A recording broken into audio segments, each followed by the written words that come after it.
भीगी रातों में, मीठी मीठी बातों में, ऐसी बरसातों में कैसा लगता है, ऐसा लगता है तुम बनते बादल मेरे।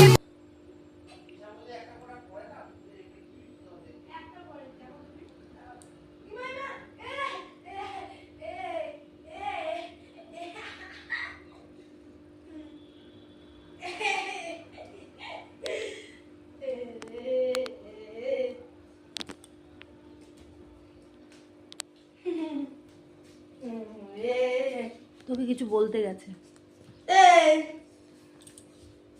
দাদা, আমার খাবারটা না মা দিচ্ছে না এখন। তুই কি নিয়ে আছিস বলতো? আমার খাবারটাই কি নিয়ে আছিস? দেখো কেমন করছে, দেখেছ? দেখো এরমটাই করতে থাকে সবসময়।